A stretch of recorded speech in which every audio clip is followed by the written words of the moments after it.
If you are familiar with Node.js, you might ask, how is Deno different from Node.js?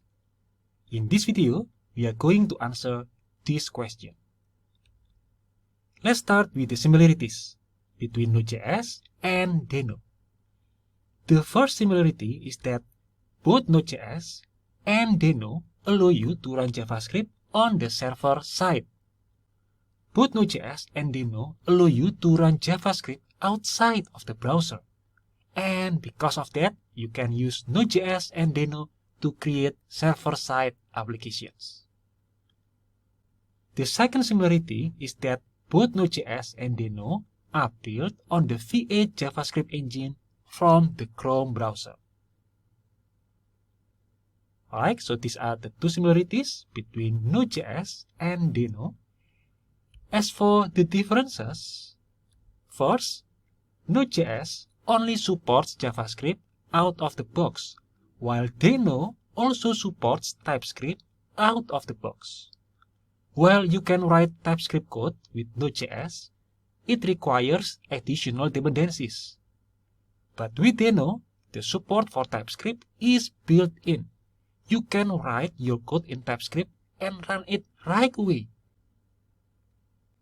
The second difference is that Node.js has full access to your file system and network, while Deno requires explicit permissions. Let's take a closer look at the permissions that are supported in Deno. This table lists the permissions that you need to give for certain operations in Deno. For example, to allow file system read access, you need to give the flag allow read. To allow file system write access, you need to give the flag allow write. And at the last row, to allow all permissions, you can give the flag allow all or simply capital A. For the third difference, Node.js uses npm as package manager, while Deno has no package manager.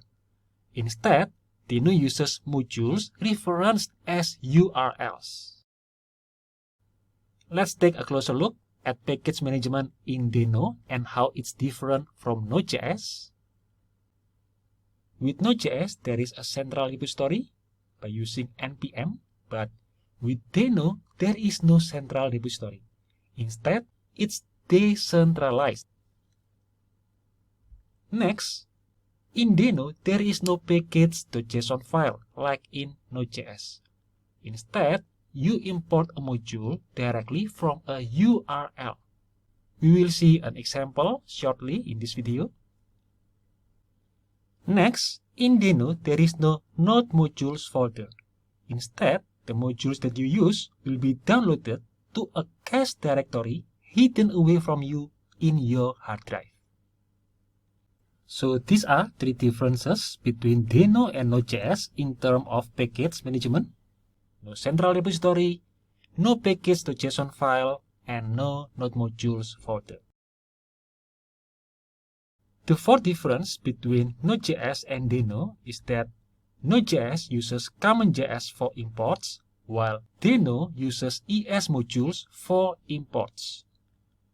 While recent versions of Node.js also supports ES module, that is not the default behavior.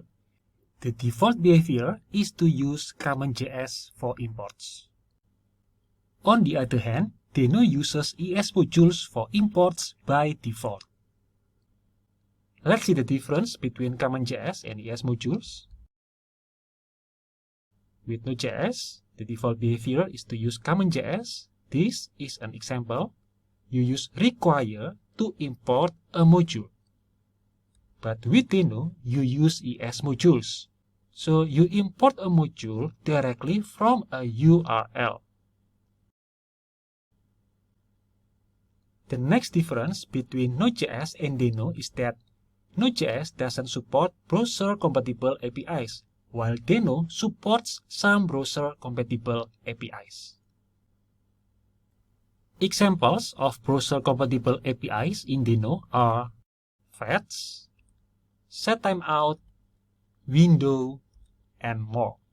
You can find these browser-compatible APIs in the documentation. To recap, Node.js only supports JavaScript out of the box, while Deno also supports TypeScript out of the box. Node.js has full access to your file system and network, while Deno requires explicit permissions. Node.js uses NPM as package manager, while Deno has no package manager, and instead it uses modules referenced as URLs. Node.js uses CommonJS for imports as the default behavior, while Deno uses ES modules for imports. And Node.js doesn't support browser-compatible APIs, while Deno supports some browser-compatible APIs. Alright, so this answers the question, how is Deno different from Node.js? See you in the next video.